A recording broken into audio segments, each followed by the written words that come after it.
फिल्मी स्टाइल से रची गई थी संजू त्रिपाठी की हत्या की साजिश। नेपाल भागने के फिराक में थे आरोपी। बनारस से पहुंचे थे शूटर। 10 लाख रुपए में हुई थी हत्या की डील। आरोपी पिता, भाई, दत्तक पुत्री समेत कई लोग हुए गिरफ्तार। बिलासपुर पुलिस ने पिछले दिनों हुए आदतन गुंडा बदमाश हिस्ट्री सीटर संजू त्रिपाठी हत्याकांड के मामले में आरोपियों को गिरफ्तार करने में सफलता हासिल की है। मामले का खुलासा करते हुए वरिष्ठ पुलिस अधीक्षक पारुल माथुर ने बताया कि संजू त्रिपाठी ने पिता पर संपत्ति उसके नाम करने के लिए दबाव बनाया था।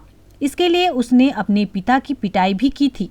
इसके साथ ही उसने आदतन गुंडा बदमाश हिस्ट्री सीटर आरोपी कपिल को मारने की धमकी दी थी। इसके बाद दत्तक पुत्री जयनारायण त्रिपाठी और हिस्ट्री सीटर कपिल त्रिपाठी ने मिलकर संजू त्रिपाठी की हत्या का प्लान बनाया था। इसके बाद कपिल ने मित्र प्रेम श्रीवास के साथ रायगढ़ के सप्लायर के जरिए झारखंड के सप्लायर से 1.5 लाख रुपए में 2 पिस्टल और 1 कट्टा खरीदा था।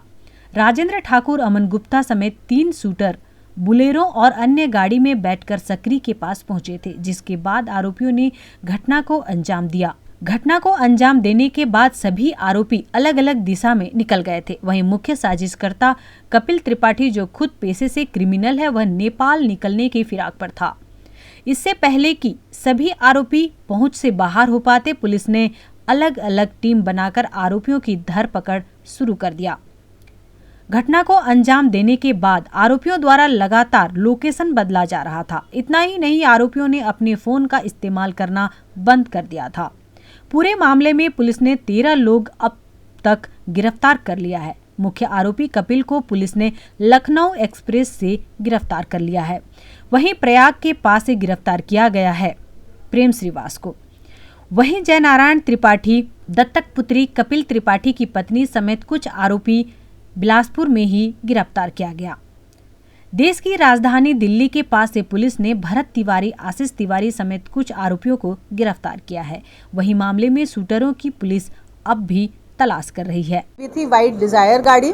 इस वाइट डिजायर गाड़ी में मैंने आप लोगों को बताया था कि इसमें 3 शूटर्स बैठे थे और इसमें राजेंद्र ठाकुर इनके साथ बैठा था, और जो उधर से दूसरी बलेनो गाड़ी आई उसमें 2 शूटर्स बैठे थे। वहाँ से ये लोग गए हैं गोंदिया तक। गोंदिया में हमें इनका पहला जानकारी मिली, इन्होंने रेलवे स्टेशन के वाईफाई से लॉगिन किया था, तो वहाँ पे पहली जानकारी मिली। वहाँ पे हम लोगों ने अपनी उसको शुरू किया। गोंदिया से ये लोग पहुँचे भोपाल में हमको कुछ इनपुट्स मिले। वहाँ पे उन्होंने अपना मोबाइल चालू ही नहीं किया। एक टैक्सी ड्राइवर का, जो टैक्सी उन्होंने ली थी करीब 2 घंटे के लिए हायर की थी, उस टैक्सी ड्राइवर का उन्होंने मोबाइल लिया और यहाँ के कुछ लोगों से संपर्क किया। उस टैक्सी ड्राइवर ने हमें ये जानकारी दी कि उसने ऐसे इन्हें इंदौर की बस में बिठाया है। वहाँ से हम लोग की टीम पहुँची इंदौर। वहाँ पे तस्दीक हुई तो वहाँ जानकारी मिली कि ये लोग दिल्ली चले गए हैं। दिल्ली में क्राइम ब्रांच की टीम का हमें बहुत सहयोग मिला। वहाँ पे जब ये दिल्ली पहुँचे तो वहाँ पे भी उन्होंने जिस ऑटो का उपयोग किया एयरपोर्ट से DND फ्लाईओवर नोएडा तक जाने के लिए, उस ऑटो ड्राइवर का इन्होंने मोबाइल का इस्तेमाल किया। अपना फ़ोन फिर से कहीं चालू नहीं किया। ऑटो ड्राइवर के माध्यम से हमें ये जानकारी प्राप्त हुई कि इसने इन्हें दिल्ली से काठमांडू जाने वाली बस में बिठाया है। शाम को 7 बजे ये बस निकली है और DND फ्लाईओवर नोएडा के पास बिठाया है। दिल्ली पुलिस ने हमें बहुत सहयोग करके एग्जैक्ट उस बस की जानकारी दी, बस नंबर, ड्राइवर का नंबर, ये इसका कौन सा रूट होगा, ये कितने बजे कहाँ पहुँचेगी।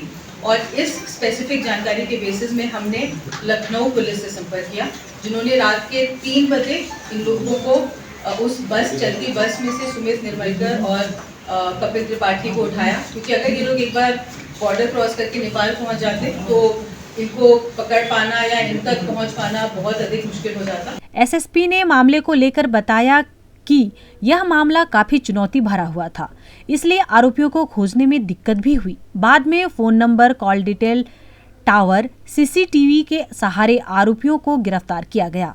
इसमें कई तरह के राज खुले और सामने आए, जिसके बाद हत्या के कारणों का भी खुलासा हुआ। आरोपियों ने घटना को अंजाम देना स्वीकार किया।